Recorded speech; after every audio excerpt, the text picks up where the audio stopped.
La oferta manda.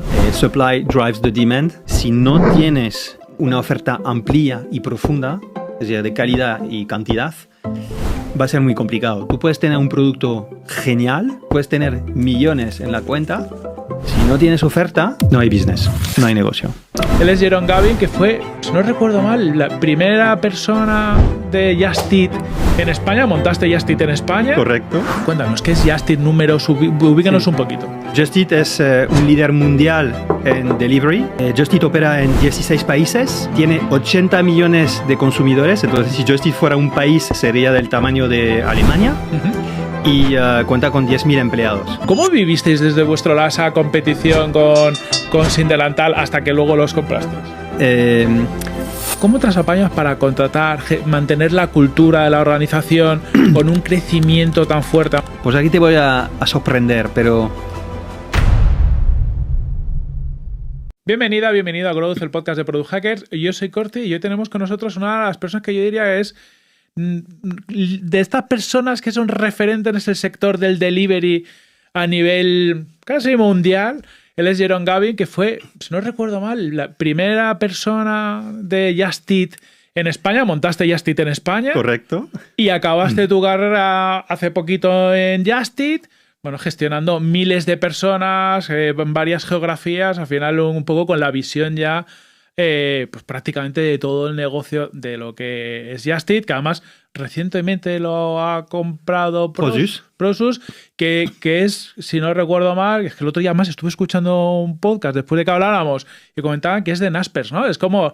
Que es de Naspers, es la entidad europea de Naspers. La entidad europea, que al final cuando lo ves que están metidos en Tencent también, al final sí, un conglomerado muy, muy importante. Jerome, muchas gracias por estar aquí con nosotros. Pues gracias por invitarme.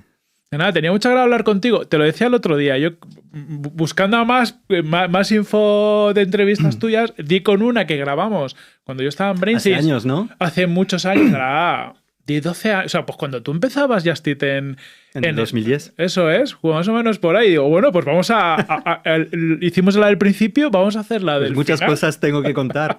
Claro. Y lo primero... Just Eat, yo creo que casi todo el mundo que nos escuche no solo lo conoce, sino que lo habrá usado. Pero por si acaso, cuéntanos, ¿qué es Just Eat? Números, ubícanos un poquito. Pues Just Eat es un líder mundial en delivery, en entrega de comida a domicilio por internet. Pero no solo de comida. Hoy en día Just Eat también entrega productos de supermercados, para farmacia, tiendas de electrónica, productos para animales, flores, etcétera, ¿no? Entonces se ha diversificado muchísimo. Just Eat opera en 16 países, cuenta con 360.000 comercios asociados. Vaya. Tiene 80 millones de consumidores, entonces si Just Eat fuera un país sería del tamaño de Alemania. Y cuenta con 10.000 empleados. En cuanto a números, yo te puedo contar los números del momento de mi salida, del segmento que yo gestionaba, que era Northern Europe.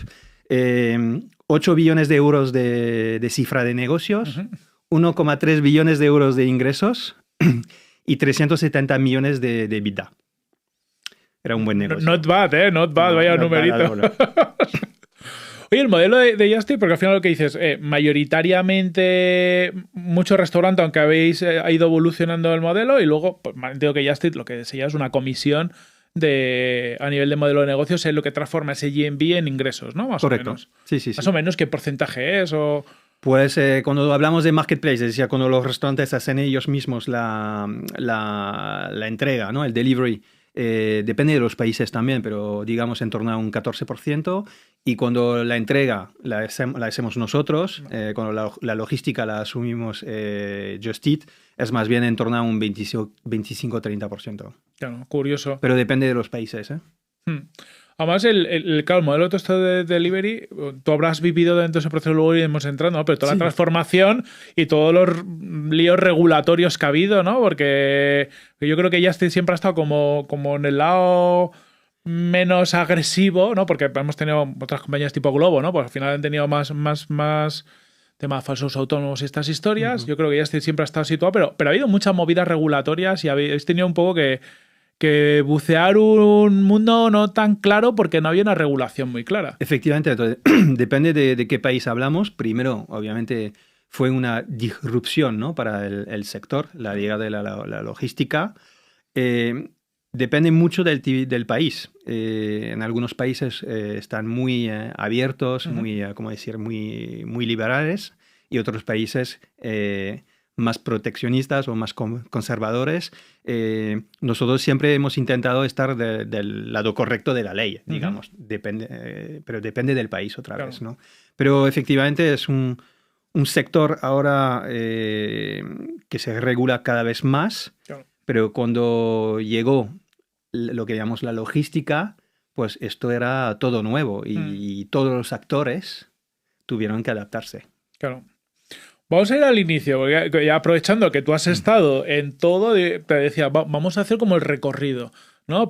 Sí. Que yo creo además es muy chulo porque a día de hoy, cuando tú pensaste con Just Eat en España, el mundo de la startup era muy pequeñito, pero a día de hoy sí que empezamos a tener ejemplos. Lo tuyo es como un ejemplo, una carrera de oye, ¿quién arranca en un país, hace un poco todo el mundo scale-up y acaba saliendo de la compañía después de que haya hecho no sé cuántas adquisiciones, exits y demás?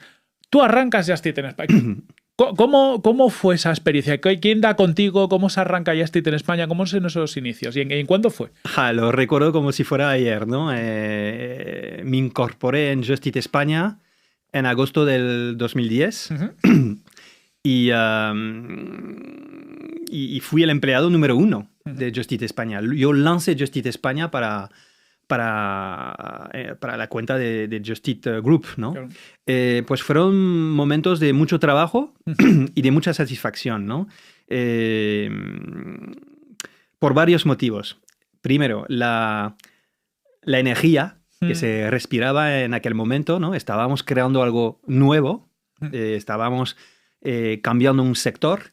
La motivación de los equipos, de estos primeros empleados, ¿no? Los pioneros, el hecho de que estábamos también implementando para el sector una nueva misión, una nueva visión y el impacto que estábamos teniendo para los consumidores y los partners, ¿no? Porque para los consumidores estábamos creando nuevos hábitos de consumo, pero también dando acceso a más oferta, porque en el año 2010 solo teníamos a Telepizza, quizás Domino's y un par de chinos que repartían comida, ¿no? Entonces estábamos ya de repente ampliando la oferta para los consumidores y para los restaurantes estábamos aportando mucho valor, porque estábamos aportando una nueva fuente de ingresos y una nueva fuente de clientes. Pero sí, yo lo recuerdo como si fuera ayer, ¿no? Porque venía de eBay. eBay era una empresa fantástica, la época dorada de eBay, ¿no? Entre el 2004 y el 2010. Y de repente me meto en esto de Just Eat España y... Pues fuiste casi de innovación en innovación, ¿no? Sí, de innovación en innovación. Cuando arrancaste eBay, pues también todo esto de... En 2004, pero eBay siempre ha sido... por delante de los demás. Claro. Para mí eBay ha sido un MBA de comercio electrónico. Pero eso, ¿no? Cuando yo lancé Just Eat España era una pequeña habitación en un business center por ahí, en Arturo Soria. Y eso, y al principio no, éramos muy pocos, ¿no? 2, 3, traducimos el website nosotros, todavía cuando nos lanzamos teníamos a palabras inglesas y danesas. Claro. Yo me tiré las primeras semanas haciendo de atención al cliente solo hasta las 12 de la noche. En fin, bueno, fue una época divertida. Entiendo que hay un momento donde a ti te contactan para contarte la idea de Just Eat, que se quería lanzar en España. ¿Tú ya lo conocías? ¿Conocías el modelo? ¿Cómo fue ese primer contacto? Entonces, Just Eat no los conocía, pero el modelo de Marketplace lo dominaba. Claro. Y lo entendía. Y desde el primer minuto lo vi muy claro para los restaurantes. Claro. Las dudas que tenía era de cara a los consumidores, ¿no? Pero, bueno, me lancé, me tiré a la piscina, ¿no? Y cuando yo pregunté por datos de consumidores, no tenían.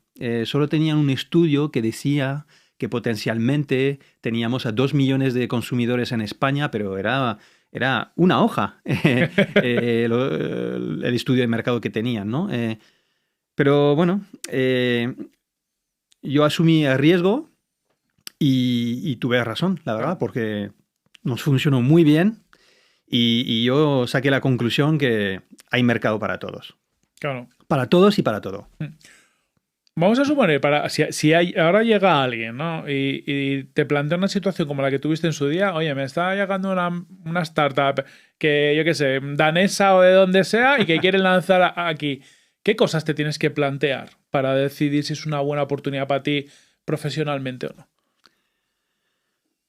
Eso es muy personal, pero yo la verdad que me plantearía lo siguiente, ¿no? Estamos aportando un valor a un sector, estamos aportando una respuesta a un mercado fragmentado, sí o no. También me fijaría en el equipo, en la cultura, en el tipo de personas con quien vas a trabajar, que en aquella época Just Eat era un mix fabuloso de gente muy emprendedora, pero también con un background académico muy bueno y con mucha energía, otra vez, mucha motivación.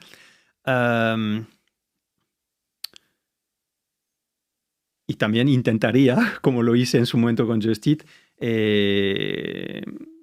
recopilar información, ¿no? Un poco que exista, hacerme una idea. Porque seguridad nunca vas a tener, ¿no? Pero te puedes hacer una idea. Claro, pero bueno, seguridad no tienes, pero luego lo bueno es que te puede salir muy bien, ¿no? Es solamente una forma de llegar muy lejos. ¿Cuál fue tu primer fichaje? El primer fichaje fue una persona de atención al cliente, Daniel Reguera. Fue mi primer fichaje, pero también Jaime Guitart. En ventas. Bueno. Pues fueron los primeros fichajes y luego Claudia Manrique en operaciones y luego Miguel López también en atención al cliente. Porque yo tenía claro que teníamos que empezar muy fuerte con la oferta. Entonces, mis primeros fichajes fueron en sales y en atención al cliente porque necesitaba ayuda para toda la parte de operaciones y atención al cliente. Claro. ¿Y en general tú crees que hay para Marketplace siempre llenar oferta antes que demanda o tienen que ir un poco equilibrados? Aquí tocas uno de mis temas favoritos. Para mí es la oferta. La oferta manda. Supply drives the demand. Y entonces, si no tienes una oferta amplia y profunda, es decir, de calidad y cantidad, va a ser muy complicado. Tú puedes tener un producto genial, tú puedes tener millones en la cuenta, si no tienes oferta, no hay business, no hay negocio. Claro. Y esto, claro, que es obvio, pero muchas veces lo complicado es cómo consigo tener oferta si para que la oferta venga solamente tengo que convencer de que hay demanda, ¿no? Es decir, por ejemplo, en su día, ¿cómo convencías a un restaurante que estuviera ahí en Just Eat si no le podías asegurar, bueno, que entiendo que a lo mejor lo intentabas asegurar, que iba a haber demanda para comprar? Es que la oferta trae la demanda. Vale. Sobre todo en nuestro mundo digital, donde la gente tiene acceso a todo, la oferta por sí sola trae la demanda.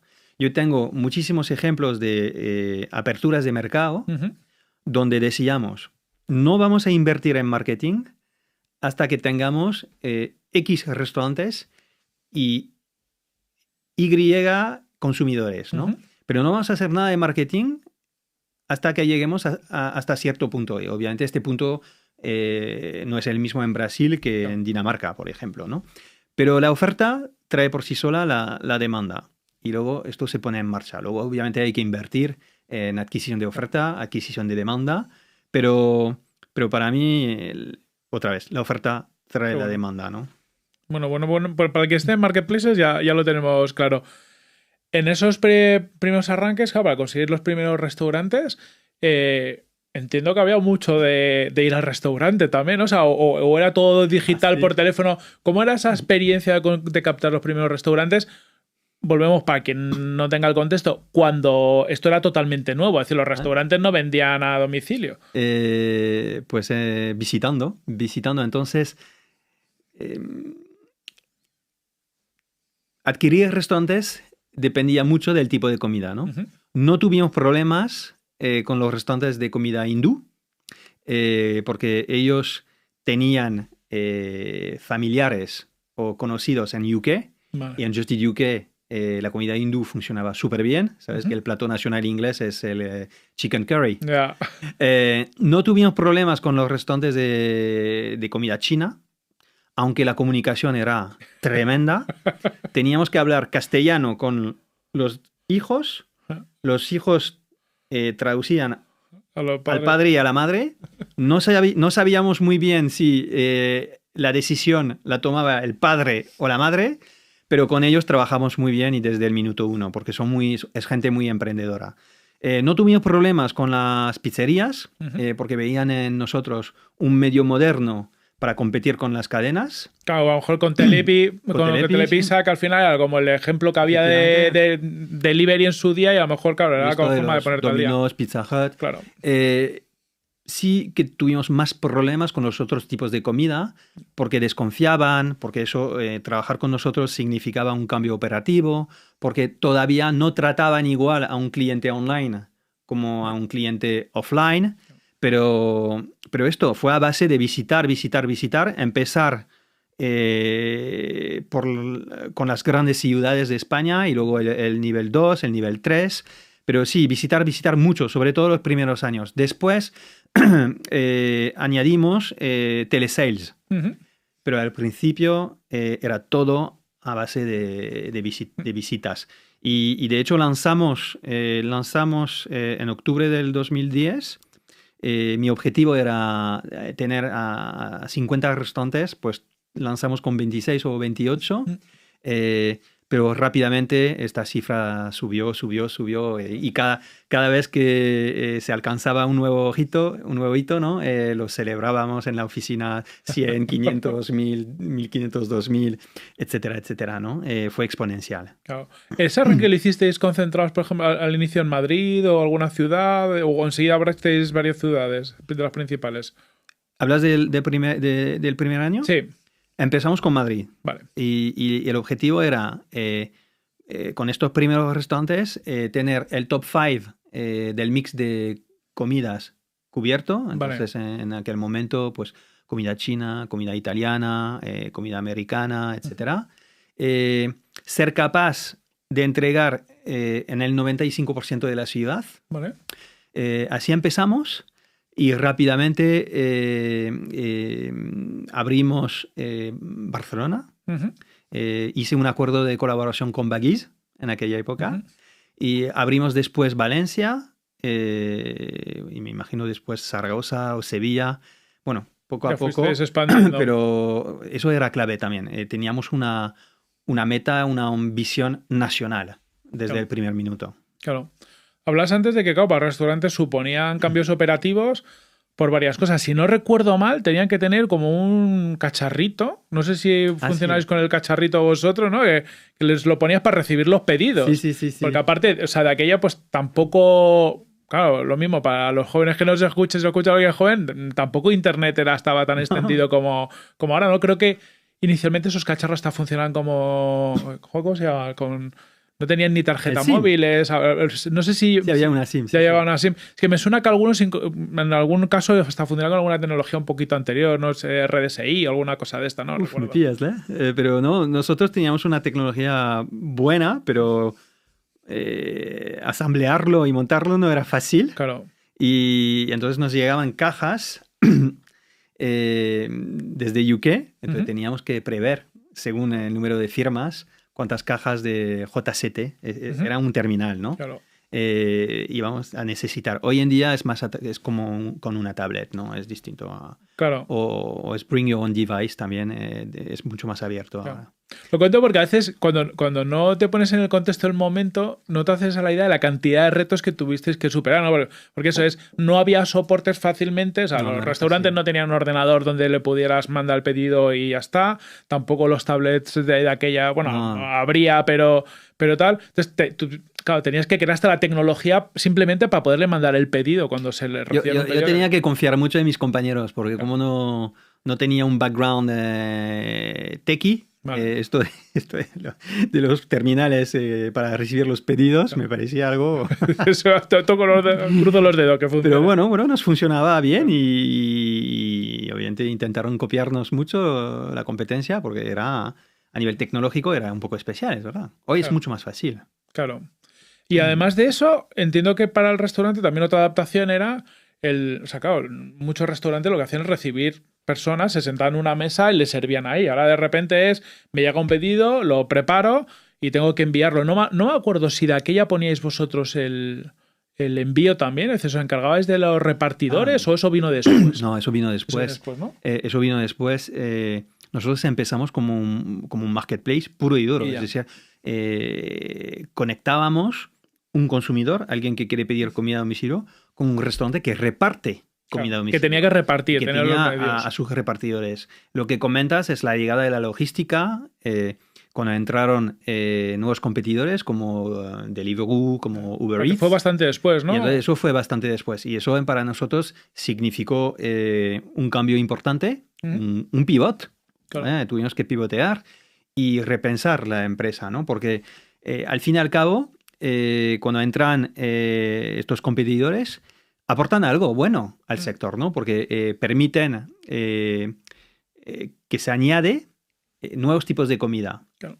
Lo que cambia, para nosotros, lo que cambia es que además de nuestro core, que era estos restaurantes que reparten ellos mismos, tuvimos que añadir restaurantes cuya logística la tenías que hacer tú, la plataforma.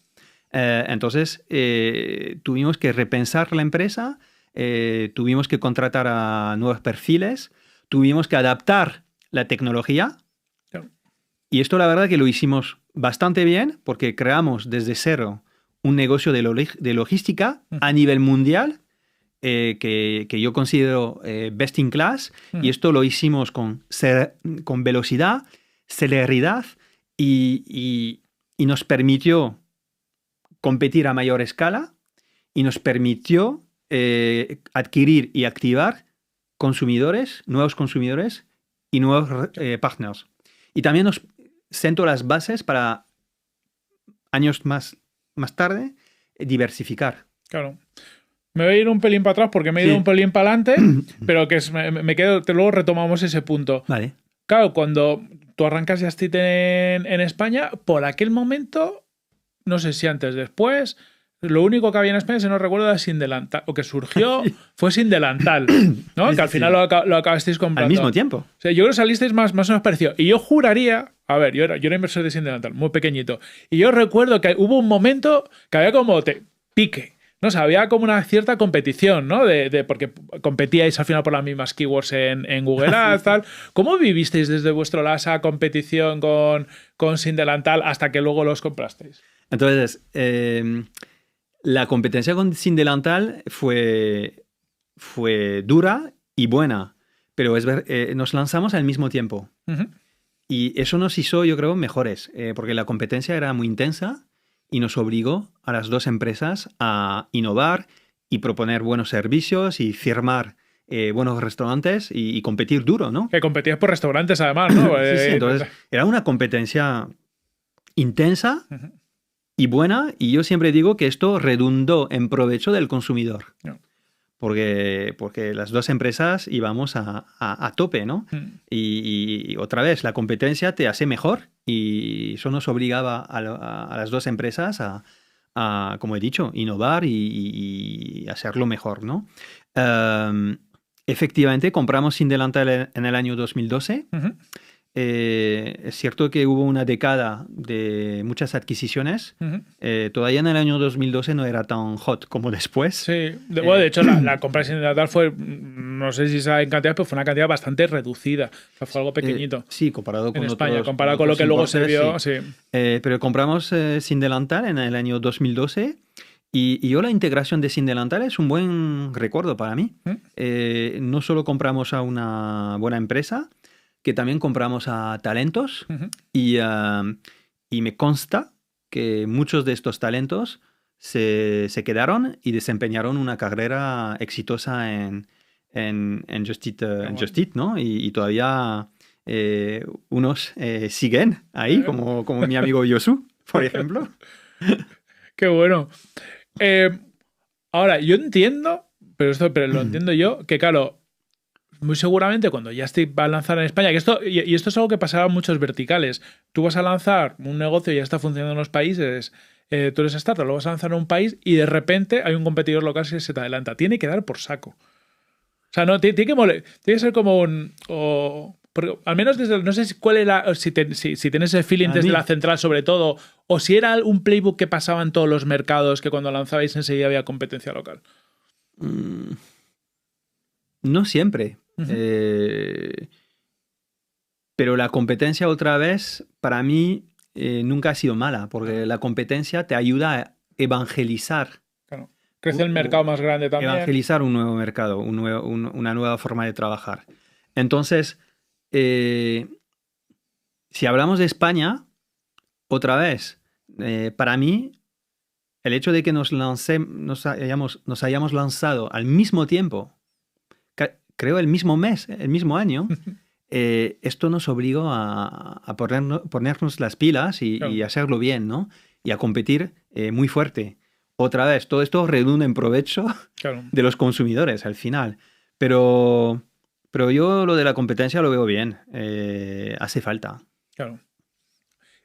Si no recuerdo mal, cuando compráis Seed Delantal en España, os quedáis con un derecho de adquisición preferente. O sea, ¿cómo fue esa negociación? Porque eso no sé si fue cosa tuya. De México. Claro, ¿no? de México, porque luego compráis. O sea, Diego y Baris, que han fundado ese Sin Delantal, cuando los compráis se van a México, montan Sin Delantal México, que también compran una compañía y bueno, tienen su historia. Les hemos tenido el podcast y ellos cuentan un poco la historia desde su lado, cada uno en su momento.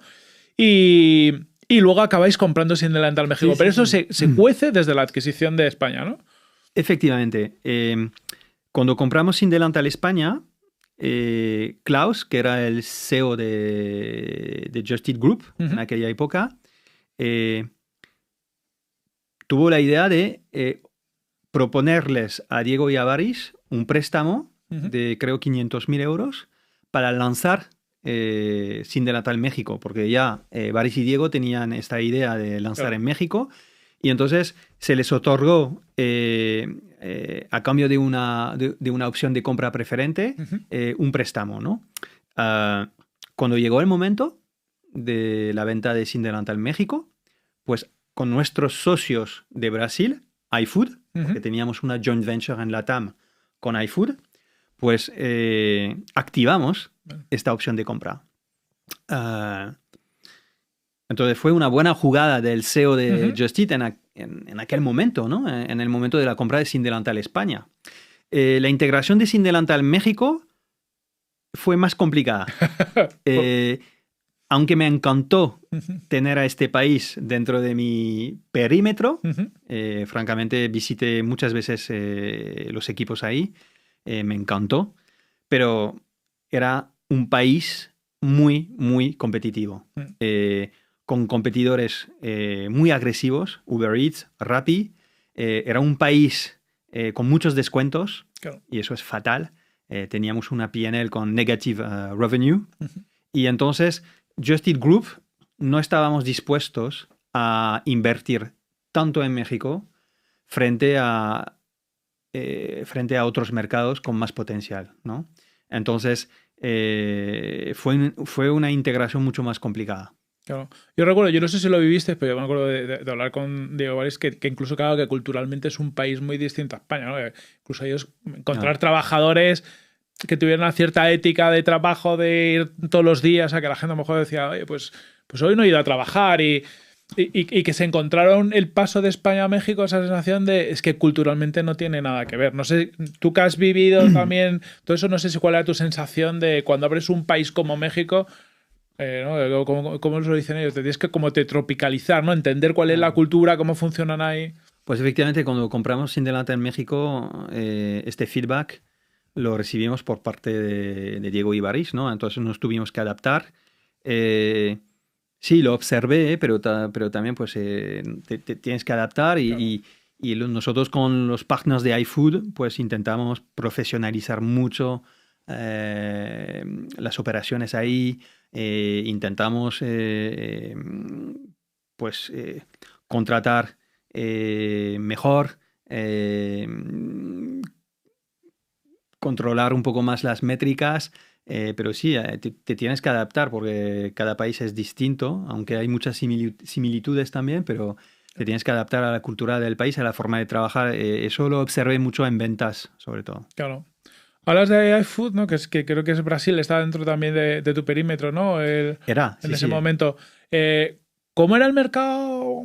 Luego volveré atrás porque creo que se nos queda la historia de la nevera roja en parte en España, pero Sí. ya que estamos por ahí, o sea, ¿cómo viste tú el mercado latinoamericano? Entiendo que el mercado de Brasil era bastante más grande que el de México. Lo dices tú, te hicisteis un partnership con iFood. ¿Qué era Una joint iFood? venture con iFood, sí. Cuéntanos todo eso porque tiene que haber mucha chicha. Entonces, para mí en LATAM hay Brasil y el resto. Vale. Porque Brasil es ¿cuántos millones versus, o sea, cómo de grandes versus el resto? Pues ahora eso Bueno, no lo sé, pero lo que sí pero no quiero, ahora no lo sé, pero lo que sí te puedo contar es lo que viví con Brasil, ¿no? Brasil para mí es otra liga, ¿no? Hicimos una joint venture con iFood en el año 2014. Entonces, nosotros teníamos restaurante web y competíamos con iFood, ¿no? Hicimos una joint venture en el año 2014 y eso es una de las mejores cosas que hicimos. Porque es un mercado muy dinámico, con gente muy joven, con mucha inquietud, mucha capacidad para probar nuevas cosas y absorber nuevas tecnologías. Y cuando llegaron las apps y los smartphones, pasamos de tener a miles de usuarios a millones. Para que te hagas una idea, cuando fusionamos, cuando creamos la joint venture, mejor dicho, hacíamos 250.000 pedidos al mes. Cuando llegaron las apps, el smartphone, pasamos a millones de pedidos.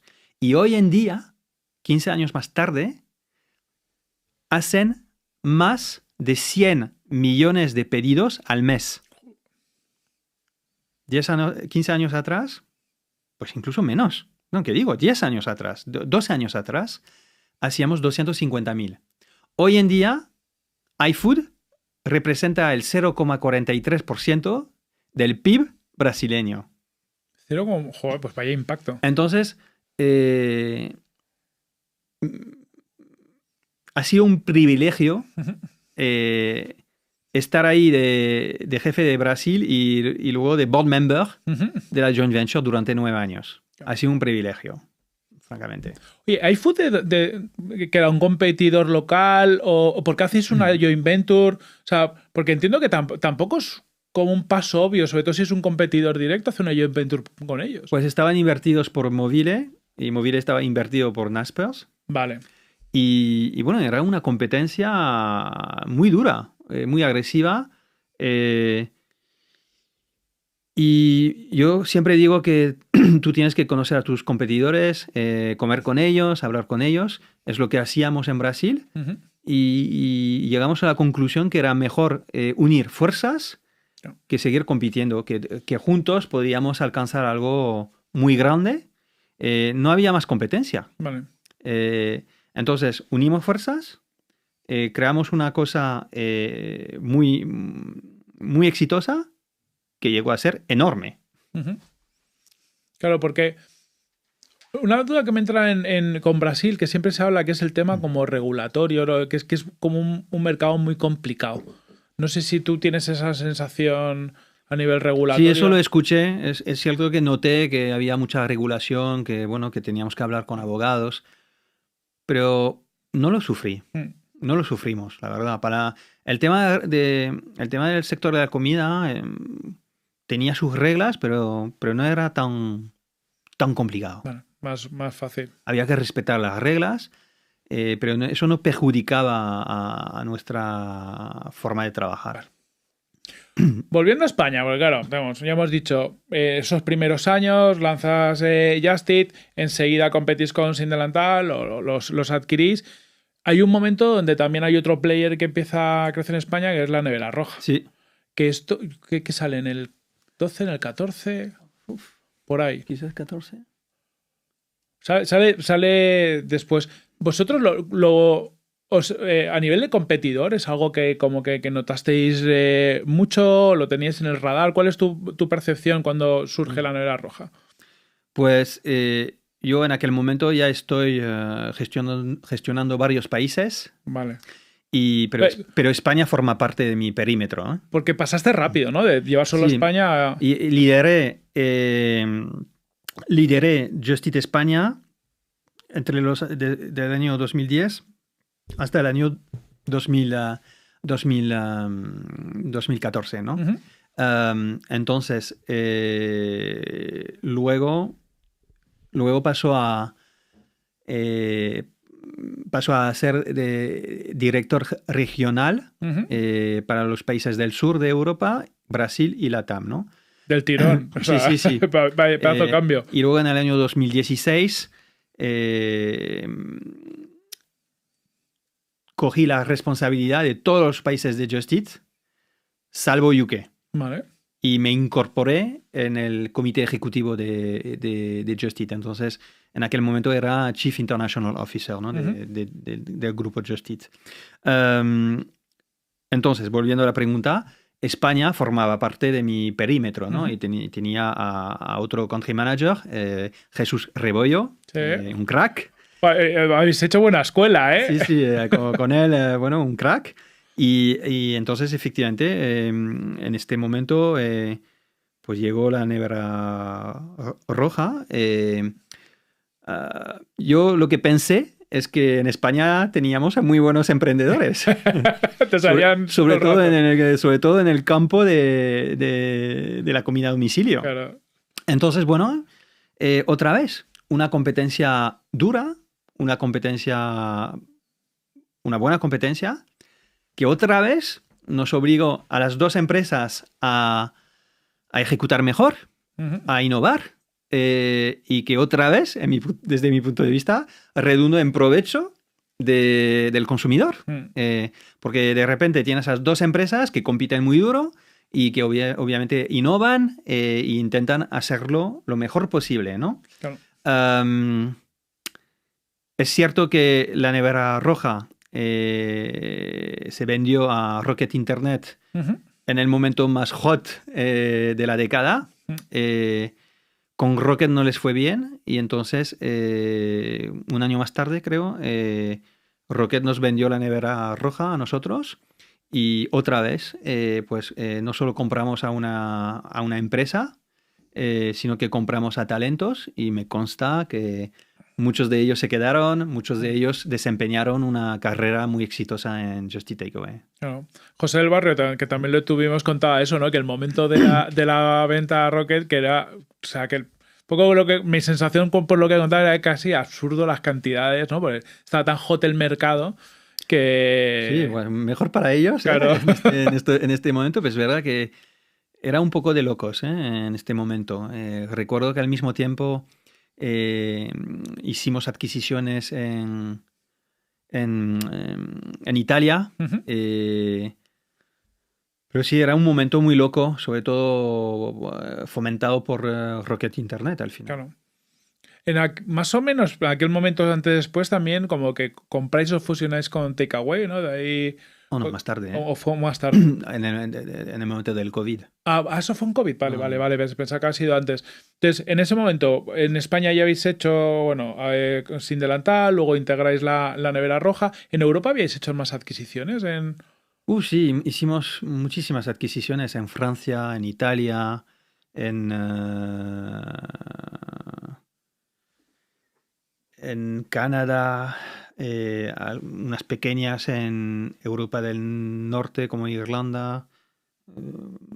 Pero Que sí, hicisteis un montón. hicimos muchísimas adquisiciones entre el 2012 y el 2020, digamos. Vale. Ahí tú, haciendo como llevas todos esos países, ¿qué aprendizajes tuviste? Hablabas antes, ¿no? De la integración cultural, pues que en el caso de Sin Delantal fue muy buena. Con el resto, algunos aprendizajes que digas, oye, pues hay que tener cuidado con esto, pasos que hayas dado. ¿Dices en cuanto a diferencias de mercados o en cuanto a lo que es el proceso de M&A? Proceso de integración, o sea, proceso de M&A, proceso de integración, incluso diferencias culturales. Todo lo que puedas ahí contarnos. Pues yo creo que cuando hablamos de M&A, hay que ser muy cautos, ¿no? Hay que hacer buenas due diligences, hay que tener los objetivos muy claros. ¿Por qué estoy adquiriendo esta empresa? ¿Para qué? ¿Para qué cuota de mercado? ¿Para qué estoy comprando exactamente? Claro. Una oferta, una demanda, una tecnología, innovación. Entonces tú tienes que tener tienes que tener las cosas muy claras, ¿no? En el momento de la adquisición. Una buena due diligence y también yo creo poner unos límites en cuanto a precio de adquisición. Claro. Y esto yo creo que nosotros, Just Eat y luego Just Eat Takeaway, siempre lo hicimos muy bien. De hecho, en el momento de la compra de la nevera roja, estábamos compitiendo, estábamos posicionados, ¿no? Pero decidimos too much, ¿no? sí, dejar el proceso, ¿no? Porque nos parecía demasiado, ¿no? Entonces yo creo que también eso es una cosa que tienes que tener en mente. Y no pasa nada. Claro. Si no compras la empresa, no pasa nada. Eso es para la parte de M&A. Para la parte en lo que se refiere a diferencias en cuanto a mercados, ¿no? Pues aquí te voy a sorprender, pero existen diferencias. Pero también, la verdad, hay muchísimas similitudes. Porque da igual que estés en Tel Aviv, Madrid, Sao Paulo, Berlín, Dublín, la gente en este mundo de los marketplaces de comida a domicilio siempre quieren lo mismo y siempre gana lo mismo. Una oferta amplia y profunda, es decir, una buena oferta, buenos precios, una entrega rápida, pero sobre todo fiable. Es decir, que si tú me dices, te voy a entregar a las 8:33, tiene que ser 8:33. Claro. Y un producto fácil de utilizar. Esas 4 cosas. Lo que sí observé o lo que sí noté, si hablamos de diferencias, ¿no?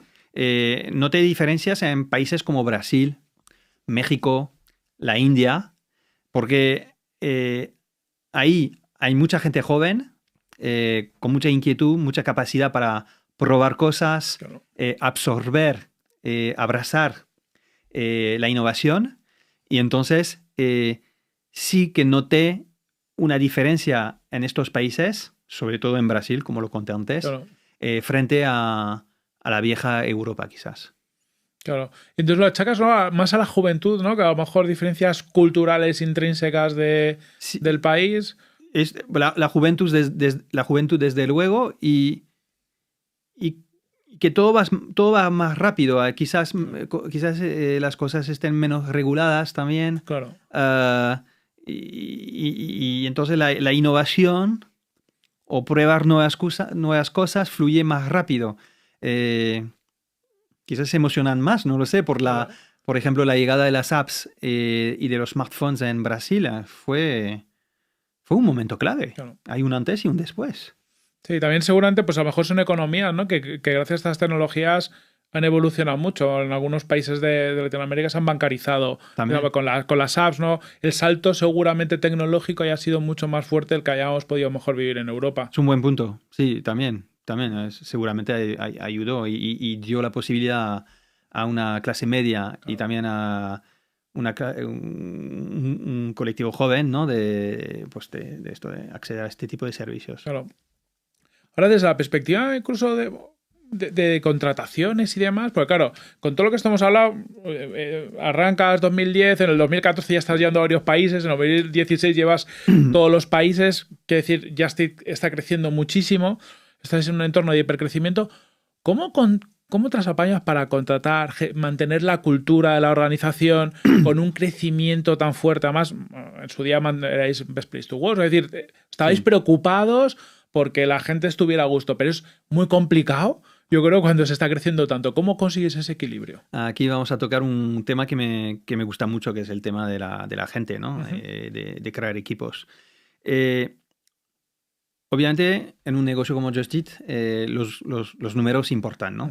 Pero buenos números no son nada sin una buena cultura de empresa, ¿no? Y una cultura de empresa depende de varios factores. El primer factor para mí es que tu empresa tenga una misión, una visión y unos valores muy claros. Que tú como líder sepas dar a tus equipos una dirección, un rumbo, a dónde vamos. Que la gente venga a trabajar sabiendo para qué y por qué.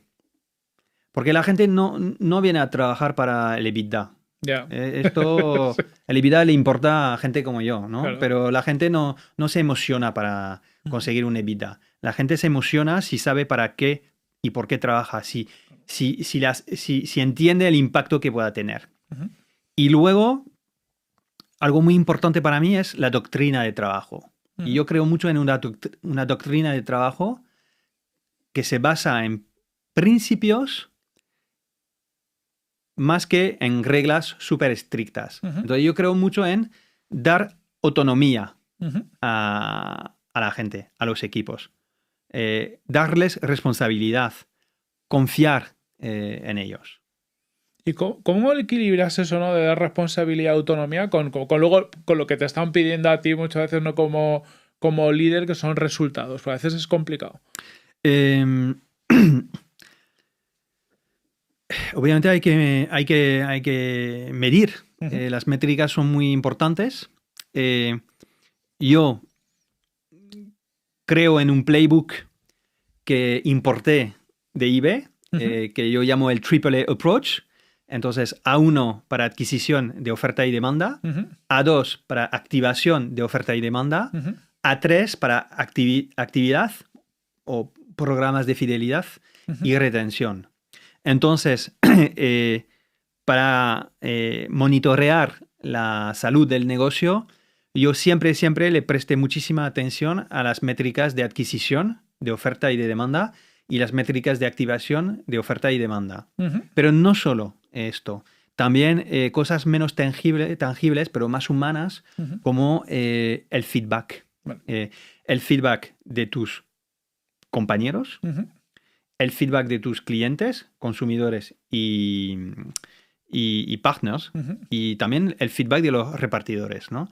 Entonces yo como líder me pasé horas a leer feedback y analizar este feedback con los equipos.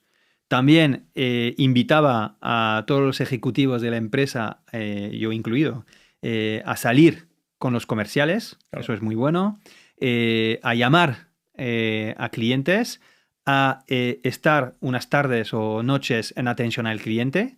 Por ejemplo, siempre que contratábamos, había una cosa en Dinamarca que me encantaba y luego lo hicimos en muchos países, que cuando se contrataba a un country manager, el country manager tenía que estar varias noches en atención al cliente y si pudiera estar también la noche del 1 de enero. Porque, no la noche, sino durante el día, ¿vale? Día y noche del 1 de enero. Porque se pedía muchísima comida a domicilio después de la borrachera claro. de Nochevieja, ¿no? Pero esto de estar al contacto, ¿no? De lo que dice el cliente, ¿no? De la realidad del terreno, siempre ha sido muy importante. Claro, que se dice fácil, pero claro, cuando tienes como en tu caso, llegas a tener miles de empleados, millones de clientes por debajo, por decirlo así, a tu cargo, es muy complicado mantener ese contacto. Pues yo siempre que visitaba países, salía con comerciales. Y siempre que visitaba países, procuraba hablar con más gente que el country manager y su equipo de management, ¿no? Intentaba hablar con cualquiera. Claro. Eso es bueno, eso ya te da una buena foto de lo que está pasando, ¿no? Yeah. Y en los países cuyo idioma podía entender, pues estar en atención al cliente. Claro, entonces estar muy pegadito ahí. Sí, Pero salir con ventas siempre me ha gustado. Mm. Incluso cuando no hablaba el idioma. Lo que pasa es que es un poco más complicado. Por ejemplo, en Polonia, recuerdo que no entendía nada. Es difícil. Y de los mercados europeos, pues tipo Polonia y tal, ¿cuál es el mercado? ¿Hay algún mercado que tú ya has dicho, ostras, el comportamiento es mucho más distinto, me he encontrado algo que no me esperaba? No, en Europa no. Ujú. En Europa no. Pero en Europa, Just Eat tiene mercados increíbles. Ujú. UK, Alemania, Holanda, Claro. Bélgica, Polonia, son países muy, muy, muy buenos. Yo te diría sobre todo Alemania y Inglaterra, pero la cultura del delivery es otra cosa, sobre todo en UK, ¿no? Mm. Pero bueno, no, Europa siempre ha sido un perímetro muy, muy bueno para Just Eat. Mm. Con mucha competencia, obviamente. Claro. Obviamente, pues que como nos iba tan bien, pues eso ha traído a mucha competencia.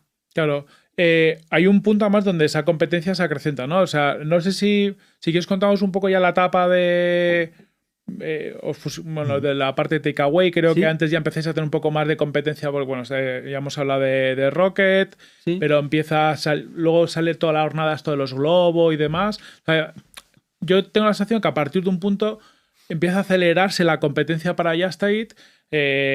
Seguramente desde la parte de que lanzáis logística también, ¿no? Es decir, que se transforma el delivery y empieza a ser ya casi como una plataforma que permite muchas cosas. No sé cómo ves tú esa evolución. Bueno, Rocket fue un momento ¿Vale? corto, porque al final Rocket no vendió muchas de las adquisiciones que habían hecho en el Claro. mundo del delivery. Incluso llegaron a decir que ya no querían competir con Just Eat. Ujú. Eh, Rocket fue un momento corto, ¿no? Pero metió mucha presión, ¿no? Entiendo, Sí, porque, sí, sí. porque invirtió muchísimos millones. Sí, es por eso que el sector en un momento dado fue muy, muy caliente, muy Claro. hot en cuanto a precios de adquisición, ¿no? Eh, pero si hablamos de los otros, ¿no?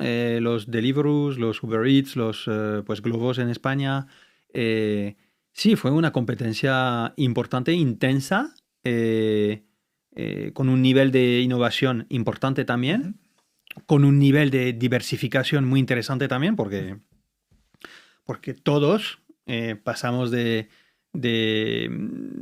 dar un servicio a restaurantes a de repente atacar los verticales de non-food, retail, groceries.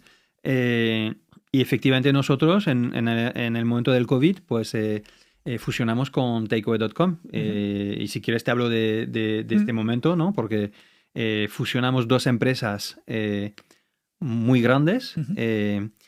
Y esta fusión, no te voy a mentir, no fue nada fácil. Ujú. Dimensión de Just Eat y Takeaway, si te acuerdas más o menos. Just Eat era más grande, Vale. Takeaway era más pequeño, Ujú. pero Takeaway.com tenía un recorrido en bolsa mucho mejor. Vale. Su narrativa en ese momento era mejor. Ujú. Y nosotros estábamos demasiado enfocados a rentabilidad, Vale. cuando el mercado todavía no lo pedía al final. Nosotros nos enfocamos mucho a rentabilidad, quizás demasiado, Ujú. y Takeaway.com todavía tenía esta narrativa de growth, ¿no? De Claro. crecimiento. Entonces, sí es cierto que fue una fusión de equal, como decían, Ujú. igual. Yo creo que nos compró más Takeaway que nosotros compramos a Takeaway.com, ¿no?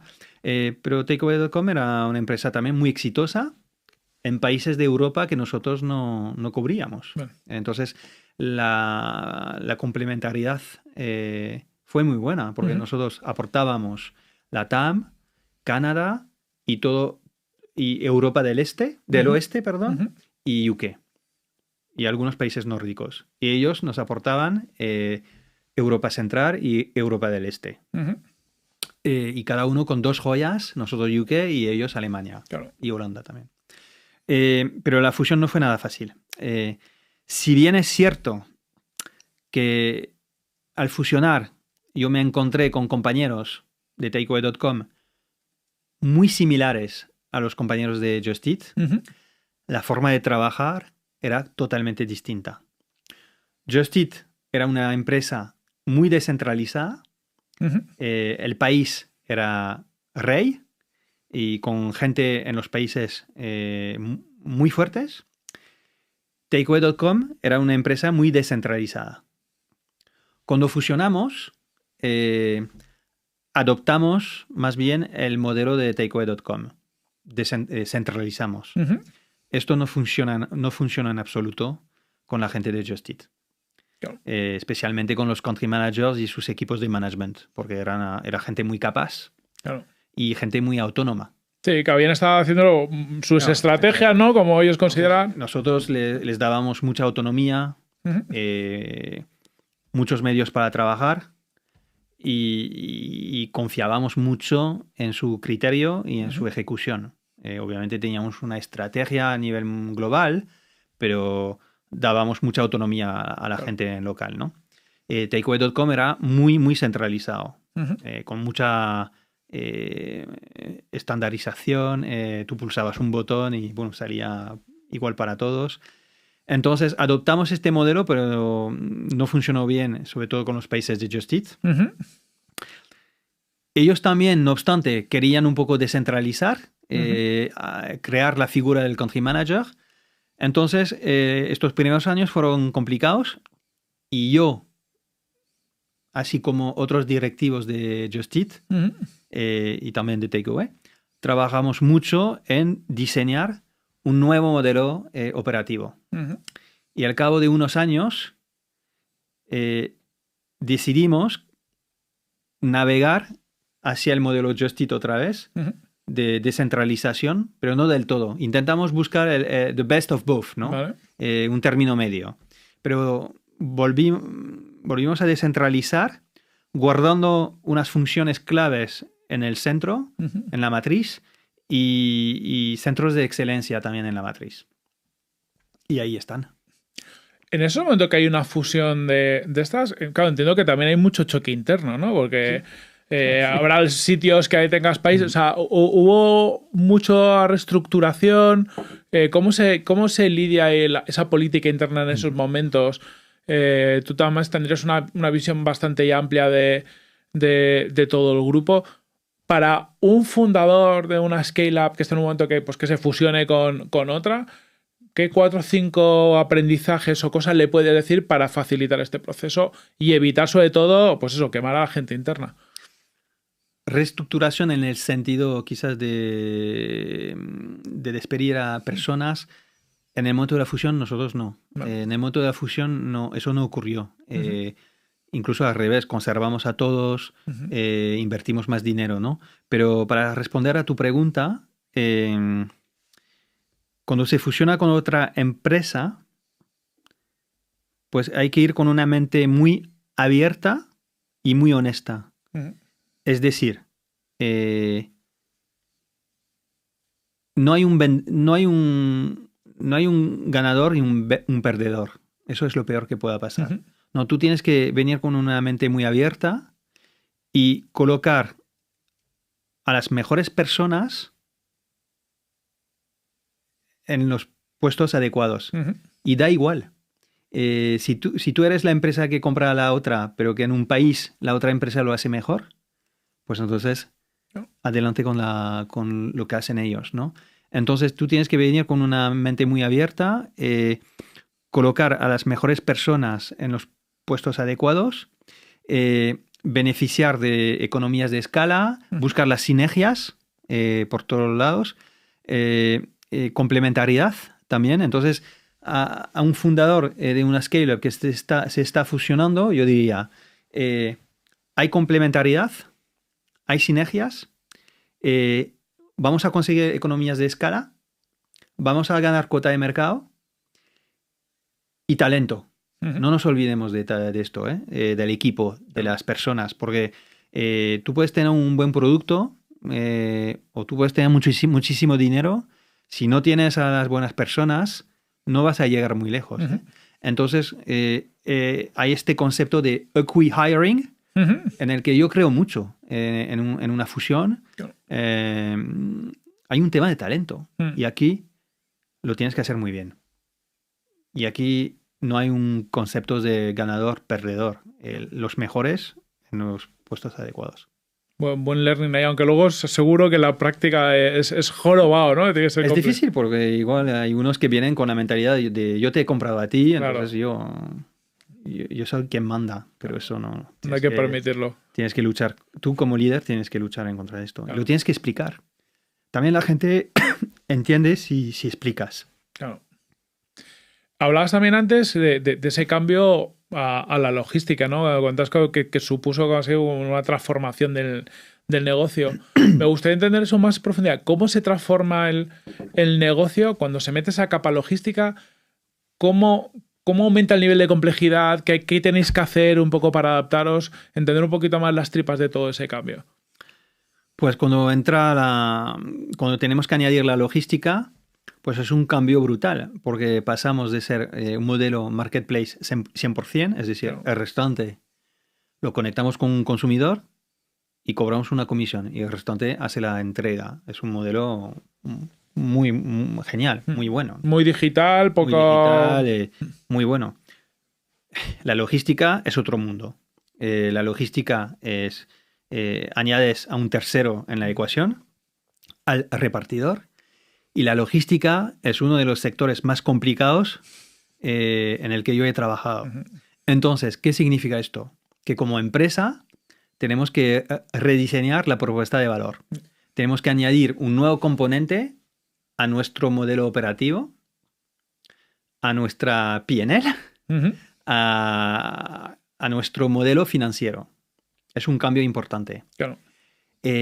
Como está muy ligado, muy vinculado a la tecnología, pues como empresa tienes que adaptar, rediseñar gran parte de tu stack, ¿no? de tu tecnología. Uh-huh. Tu tecnología tiene que evolucionar y servir los intereses del componente logístico. Ya no solo debes de tener una tecnología que se adecua a un modelo marketplace puro y duro, sino que tienes que tener una tecnología que se adapta, que está diseñada para hacer logística. Claro.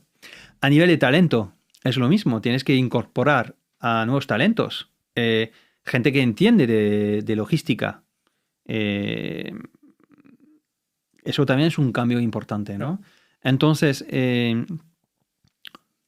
todo esto lo tienes que hacer sí o sí, y en nuestro caso lo tuvimos que hacer rápidamente, ¿no? Rápidamente. ¿Rápidamente cuánto es, más o menos? ¿En cuánto tiempo? Bueno, pero para nosotros en algunos casos ha sido meses, unos meses, para crear un componente logístico. Uh-huh. Por eso que lo decía antes, estoy bastante orgulloso de lo que hicimos en su momento y de lo que todavía hacen mis compañeros de Just Eat, los que todavía están. Porque no es fácil en poco tiempo crear un business, un negocio de logística a nivel mundial y que funcione. No es nada fácil. Pero sí lo teníamos que hacer. Eso ha sido un pivot obligatorio y nos permitió competir a mayor escala. Uh-huh. Y nos permitió, fiel a mi teoría del Triple Approach, uh-huh. Nos permitió adquirir nuevos y activar nuevos consumidores, uh-huh. Adquirir y activar nuevos partners. Claro. Y fue la plataforma también para diversificar. Sin esto, no podríamos haber entrado en los verticales de retail, non-food, claro. Y groceries. O sea, entiendo que es plataforma para conseguirlo y casi es algo bueno el poder diversificar porque, claro, ya montas una plataforma, ¿no? de logística, pues tienes a los riders o como se llamaran. Al final, un poco la diversificación te permite aprovechar también ese... desde luego. Ese asset. Sí, absolutamente. Porque, si no recuerdo mal, una de las que entiendo que tuvo que ser complejo es que, claro, es que esto tienes que montar plataforma logística, aparte de tecnología y demás, pero claro, luego tienes riders en todas las ciudades... que en España hay un bueno, en todos los lados hay un montón de sitios, ¿no? Es decir, tienes que construir esa capacidad de logística en ciudades, en pueblos y demás, que es mucha gente, muy distribuido. Es muy difícil. Yo te digo, la logística, entiendo de logística, pero tuve que entender de logística a la fuerza. Claro. No es un sector nada fácil. Parece fácil, no lo es. No lo es. Hay un componente tecnológico muy avanzado, muy exigente. hay un componente humano brutal, hay un componente financiero muy distinto a lo que significa un modelo marketplace puro y duro. No es nada fácil. No es nada fácil. En la parte financiera, aparte entiendo que, claro, os quedáis más porcentaje. Sí, pero a lo mejor ni compensa. O sea, me lo estoy inventando, ¿no? Pero a lo mejor me meto más margen porque tengo que cobrar esa parte logística, pero los gastos logísticos son muy fuertes. En el modelo marketplace tú cobras una comisión y evidentemente tienes unos gastos y tal, pero por decirlo así es bastante limpio ese modelo, ¿no? Sin embargo, el modelo logístico hay un montón de costes que tienes que pagar a la persona, ¿no? Que acaba transportando. A nivel financiero estás añadiendo una variable, un tercero a una ecuación donde antes tenías a dos, ¿no? Un restaurante y un consumidor. El coste de la logística y todo lo que conlleva en temas de personal, de OPEX y CAPEX, si tienes un hub, por ejemplo, en una ciudad, hablamos incluso de otra cosa, tienes que hacer muchos pedidos a la hora para compensar el gasto que te supone tener una unidad de negocio de logística y el material y el personal. En fin, es otro tipo de negocio, ¿no? Es lo mismo que conectar a un restaurante que hace su delivery, que tiene a sus repartidores y un consumidor. Y tú cobras una comisión. Actúas como un comercial casi para ir al restaurante, ¿no? Claro. Y aunque se cobre más cuando tú como plataforma haces la logística, no es tan fácil como que te salgan los números como el modelo marketplace. Sí. O ya te puede llegar a compensar menos, ¿no? En algún momento. No digo que sea, pero que es complejo. Es complejo, pero también es bueno tener logística porque si tienes una buena densidad de restaurantes, y otra vez volvemos a lo mismo, es muy tecnológico, es muy complejo porque tienes que optimizar mucho las rutas de los repartidores. Tienes que elegir muy bien las zonas donde ofreces el servicio de logística. Tienes que contar con una densidad de restaurantes y una densidad de pedidos para optimizar los trayectos de los riders. Y si consigues optimizar esta operativa, estos trayectos, esta densidad de pedidos y de oferta, entonces ya a nivel financiero te encuentras en una situación mejor. La logística tiene su punto, pero la logística también, otra vez, te permite tener una mejor oferta, te permite diversificar, te permite muchísimas cosas. Claro. ¿Cuánto pudo crecer el mercado objetivo de Just Eat por poder diversificar? O sea, no digo el volumen de ventas, sino el mercado objetivo en el sentido de cómo te cambia el mercado.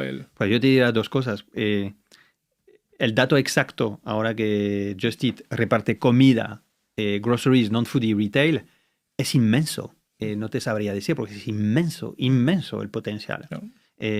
Porque lo bueno de la diversificación es que nos permitía entregar artículos, productos en momentos batches, ¿no? Claro. Porque la comida se entrega por la mañana, breakfast, en el momento de la comida y en el momento de la cena.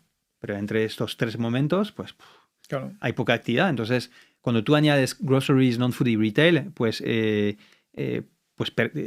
te permite dar trabajo a tu gente y a los repartidores en estos momentos, ¿no? También. Entonces yo te diría que con la diversificación el potencial de crecimiento es brutal, es enorme. Pero sin hablar de esto, hablemos de la comida a domicilio. La gente come 3 veces al día. Te aseguro que la gente no pide 3 veces al día en Just Eat, en Glovo, en Deliveroo, en Uber Eats. Todavía pide 2-3 veces al mes comida. Entonces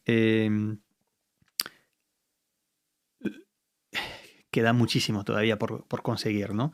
Lo que sí aporta la logística, no obstante, más allá de la diversificación, es que añade momentos de compra, ¿no? Entonces Claro. fomenta la frecuencia, ¿no? de compra. Claro, os viene bien al Pero el negocio. potencial, la verdad, yo lo veo inmenso todavía, porque en la parte más consolidada, que es la comida a domicilio, como he dicho, todavía la gente no pide 3 veces al mes. Sí, sí, sí. Entonces, aquí ya tienes todavía mucho potencial. Y Y luego, añades valor y nuevo. luego en la parte de los, los nuevos verticales como groceries, non-food y retail, No. Jerome, en tu última etapa ya en Just Eat, al final pues ya entiendo que ya tienes una visión como muy desde arriba del negocio. ¿Cómo es, no? O sea, al final, cuando te has pasado el juego de una scale-up y pasas de ser empleado número uno del país a ya de una visión internacional, has llevado a muchos países, estás con mucha gente, estás en un comité de dirección, ¿qué tipo de decisiones tomas? ¿En qué cosas te fijas? ¿Qué te preocupa? ¿Y cómo es tu rol en el día a día? pues, pues hay una parte muy, muy de números, muy de métricas, Ujú, y hay una parte muy de people, ujú, muy de recursos humanos. La parte de números, yo siempre, fiel a mi pasado en eBay, ujú, siempre le presté muchísima atención a los números de adquisición de oferta y demanda, ujú. a los números, a las métricas de activación de oferta y demanda y a los datos de churns, a los datos y al feedback, como te Vale. decía. Teníamos acceso a mucho feedback Ujú. de clientes, de consumidores. Eso lo mantuviste de- siempre, ¿no? entonces, Al final. eso nunca lo perdí de vista y siempre lo mantuve. Y entonces hay una parte muy analítica de tu día Ujú. en, en monitorear Ujú. las buenas métricas, ¿no? Vale. Porque si no, tú puedes acabar viendo 100 métricas, ¿no? Las buenas métricas. Eh, Hay una parte de cómo gestionas a tus equipos, Ujú. es decir, mi trabajo era de actuar como un sparring partner, Ujú. ¿no? Para los directores de países y sus equipos. Mi papel era proporcionar los medios para que hagan un buen trabajo. Ujú. Ser el guardián también de los valores, de la misión y la visión de la empresa. Ujú. Eh, Escuchar mucho y también comunicar, continuamente comunicar. Entonces, esta parte era muy importante. También yo propuse mecanismos de performance tracking, como monthly business review, quarterly business reviews, donde se repasaba la actividad del país y se tomaba decisiones importantes. Pero cuando hablo también de la parte de people, la parte humana, yo me quiero fijar mucho en lo que he dicho antes durante el podcast, ¿no? Pero la doctrina de trabajo. Ujú. Yo creo mucho en una doctrina de trabajo basada en principios más que en reglas rígidas y estrictas. Ujú. Entonces yo creo mucho en dar autonomía, responsabilidades a los equipos. Confiar en los equipos que están muy cerca del problema, Ujú. ¿sabes? Que están al contacto del problema. Y eso creo mucho en esto, ¿no? Uh, y si hablamos todavía otra vez del tema de people, de la gente, le dediqué muchísimo tiempo a contratar bien, desarrollar bien a la gente. Yo siempre he dicho que mi éxito en Just Eat se lo debo muchísimo pues, a los equipos, ¿no? A los country managers que tuve, a los country management teams que contratamos. Francamente, mi trayectoria en Just Eat Takeaway se la debo a ellos. Claro, que se dice muy rápido, pero luego muchas veces yo he estado no hace mucho lo hablaba con Nacho González Barros, que era el fundador de InfoYours, que estuvimos hablando con él, y hablamos justo de hiring y de el poco tiempo que muchas veces se le dedica a contratar a personas clave de la compañía, cuando son los que luego realmente van a hacer que las cosas pasen. Yo le dediqué muchísimo tiempo y desde el minuto uno. Claro. Hablamos antes, al principio del podcast de Just Eat España, le dediqué muchísimo tiempo a contratar bien. Y de hecho teníamos un proceso muy bueno. ¿sabes? Con un screening de los currículums.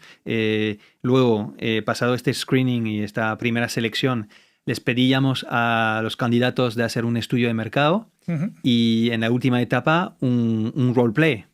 Y me lo pasé súper bien. De hecho, mencioné a Jaime Guitart, pero unas risas porque los roleplays para ventas en Just Eat España era un show. Es decir, actuábamos, Jaime y yo, como dueños de un restaurante y les pedíamos estábamos como tú y yo, o a veces a través de la pantalla, pero les pedíamos al candidato de hacer una venta real. Les pedíamos de actuar como si entraran en un restaurante y nos veían a nosotros ahí sentados.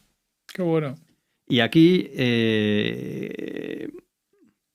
se comprobaba las técnicas de venta. Claro. Esa es un buen discovery phase, preguntas, luego adaptas tu pitch a las necesidades del cliente, cómo cerrar la venta, claro. Todo esto. Qué bueno, hay muchos learnings aquí. Jerome, ya para acabar, claro, tú acabas ya hace poquito tu etapa en Just Eat. ¿Cómo es cerrar un ciclo de tantos años en una compañía donde lo has conseguido todo? ¿Y cómo te planteas ya tus siguientes pasos? ¿No? Que es lo que, después de haberlo hecho todo, ¿no? que creo que tiene que ser complicado decir, ¿y ahora qué?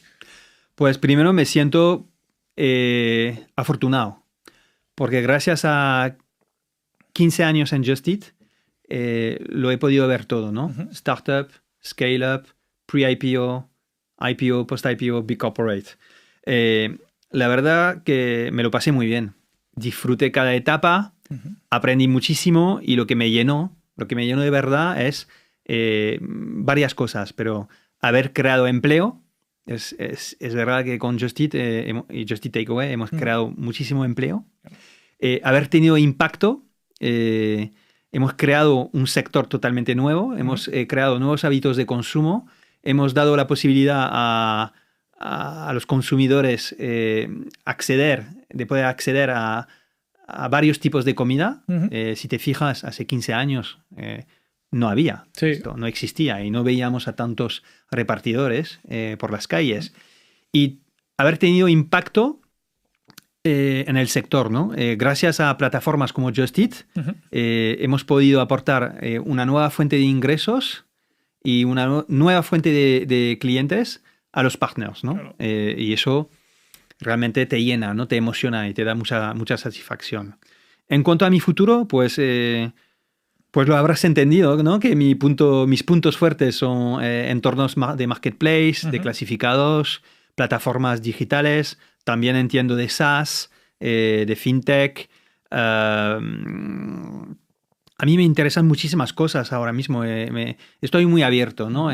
Lo que me planteo es buscar posiciones de C-level, ¿no? De CEO, COO, CAO, así como en paralelo, en complemento, posiciones de non-executive director, board member, board advisor.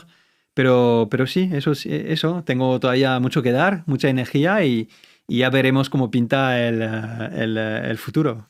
Seguro que muy apasionante. Ya te volveremos a traer cuando arranque siguiente etapa o siguientes pasos y charlamos de todo lo nuevo que está por venir. Pues muchísimas gracias por todo, ¿eh? No, gracias a ti. Oye, pues si alguien te quiere contactar o lo que sea, ¿por dónde pueden dar contigo? Pues en LinkedIn, muy fácil, ¿eh? Yo respondo siempre. Entonces por LinkedIn es el mejor medio, creo. Eso es, pues nada, a contactar con Jerome por LinkedIn si alguien necesita algo, alguna de estas posiciones. Jerome, muchas gracias por estar con nosotros, por compartir toda esta historia. Lo decía, eres leyenda viva del delivery patrio, así que nada, merecía la pena este episodio contigo. Genial, muchísimas gracias. Y a todos los que nos estáis escuchando, como siempre, hasta la próxima semana y un fuerte abrazo. En Product Hackers diseñamos, activamos y escalamos tu crecimiento con nuestro enfoque Full Business Growth. Si quieres crecer, contáctanos en producthackers.com.